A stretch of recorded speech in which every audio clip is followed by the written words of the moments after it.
So you're looking to buy a house here in South Florida, whether it's for yourself or for an investment, but you don't want to break the bank. So let's be realistic.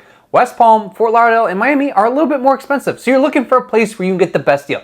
I got you. In this video, we're going to talk about the 5 best cities where you can find a deal here in South Florida. And if you stick around to the end, I'm even going to talk about one city that I think is going to blow up and be even bigger than Fort Lauderdale. But before we do that, all I ask is that you hit the like and subscribe button, especially if you want to be the first to know about everything going on, not only here in South Florida, but Florida in general. And for those of you who don't know real quick, my name is Joe, and my team and I help people move not only to South Florida, like I was saying, but to Florida in general. So whether you're looking to move in 9 days or 90 days, we'd love to be your real estate resource of choice. But let's jump right into it. Let's talk about where we can find a deal here in South Florida. But let's kind of look at like what the big cities are looking like in terms of price, so this way we can kind of compare everything. So in West Palm, the median sales price is $499,000. In Fort Lauderdale, the median sales price right now is $535,000. And then in Miami, the median sales price is $587,000. So as you can see, West Palm was the most affordable, with Fort Lauderdale getting a little bit more expensive, and then Miami being the most expensive. Not to say that parts of West Palm aren't expensive, but just in general. So let's kind of look at what cities are like where we can find the best deal, and they're in no particular order. Okay, we're just going to start from the most southernmost, and then we're going to work our way north. So first up, we have Hollandale Beach. So the median sales price in Hollandale is $331,000, and just like it sounds, Hollandale Beach, it's right there on the beach. So that's a really great aspect of it. On top of that, it's right in between Fort Lauderdale and Miami. So you're about 20-25 minutes to downtown Fort Lauderdale. You're about 30 to 40 minutes to downtown Miami, depending on traffic. And on top of that, you're right next to Aventura, and you're right next to Hollywood as well. So you get to enjoy a lot of the different aspects of both of those cities, like the Hollywood Beach Boardwalk and the Aventura Mall. On top of that, Hollandale does have Gulfstream Park Racing and Casino, which is really fun, and it's actually home to the second largest statue in the entire U.S., which is the Pegasus and Dragon statue, which is 110 feet tall. I mean, just a cool fact, but definitely a deal to be found here.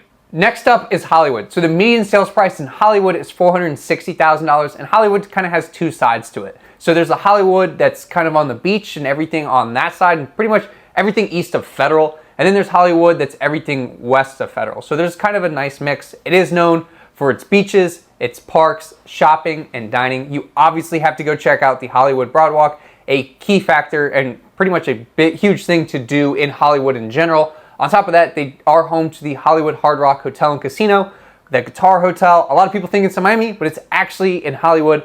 They do have the Dare nightclub and day club, and I haven't been yet, but from everything I've heard, the day club is so much better than the nightclub. On top of that though, it is a great market to be able to find a deal. There are some more expensive homes, and there are some larger homes in Hollywood, but there's not to say you can't find a deal here as well. Next up, we have Dania Beach, and the median sales price in Dania Beach is $440,000. And in terms of location, just like it sounds, Dania Beach, it's right there on the beach. And this city is most like that of Fort Lauderdale because it is literally right next to it. It's just south of the airport. So you get to experience and have all of the good aspects of Fort Lauderdale without having to pay the price because you're right there.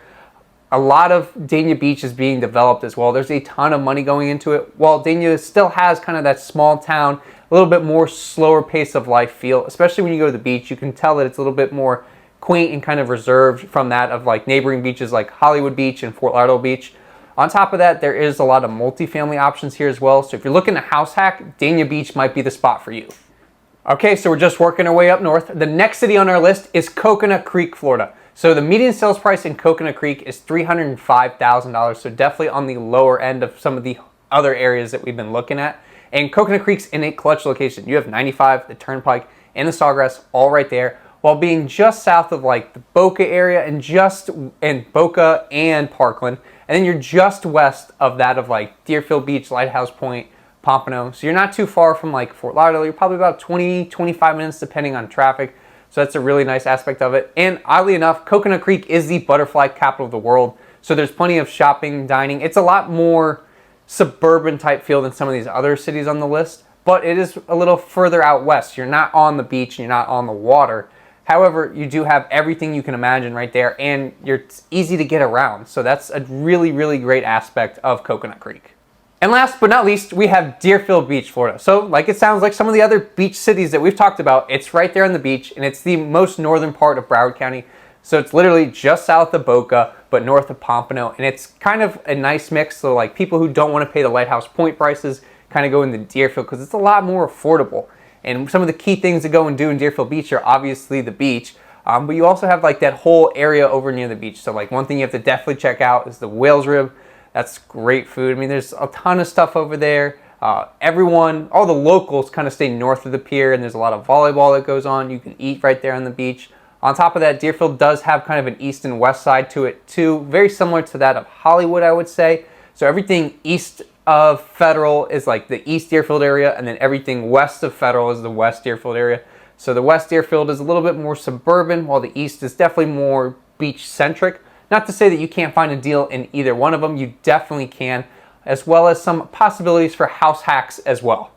All right, you stuck around to the end, and just like I promised, I'm going to tell you about that one city that I feel is going to absolutely blow up and probably become the next Fort Lauderdale. And that city is Pompano Beach. So right now, the median sales price in Pompano is $357,000, but there's some key aspects of that. So number one, Pompano has its own beach. Like all the other cities on the list, Pompano Beach, it's on the beach. But it's just north of Fort Lauderdale, just south of Deerfield and Boca, so it's in a great location. Plus, there's a lot of homes in Pompano that are on the water. So yes, a lot of them do need to be redone, but you're kind of being able to get in at the ground level, because if you're looking to buy the similar type home in Fort Lauderdale or that of Boca, you're going to be paying a premium for it, even if it's a fixer-upper or a complete teardown. So that's what a lot of people are starting to realize and actually love about Pompano. On top of that, there's a ton of money going into Pompano as well. So they just finished their fishing village, which is essentially the Pompano Beach pier area. So they have a brand new pier, ton of shopping and restaurants. So they have everything from casual dining like BurgerFi and Kilwins, all the way up to your more fine dining like that of Beach House and Oceanic. Don't worry, Briney's Pub is still right there in the corner of Atlantic and A1A, so you can still go and enjoy that. Plus there's a ton of other projects and developments in the work, like that of downtown with like, they just have South Bar and Kitchen that just opened, as well as a lot of new apartment complexes that are coming to Pompano as well. So there's two that just opened, or opened relatively close to now, I guess is the best way to say it, on Atlantic and Federal. And then there's a lot of them going in as well around Atlantic and Federal. So you can see the development and the money being poured in to Pompano. And that's where it's like, you want to get in at the ground level and be able to take advantage of this. On top of that, if you are looking to house hack and buy a duplex, they do have quite a few duplexes that are on the water. So when you think about it that way, it gives you the opportunity not only to rent the other side of the duplex, but you could also rent the dock space as well and kind of get creative with it. So those are the 5 cities in South Florida that you could find a deal right now in 2023. So let us know down in the comments, did I miss any cities that you can find a deal in? And if you are looking to buy or sell anywhere here in South Florida or Florida in general, we'd love to be your real estate resource of choice. You can call us, email, text us, DM us, whatever's easiest for you, we got you.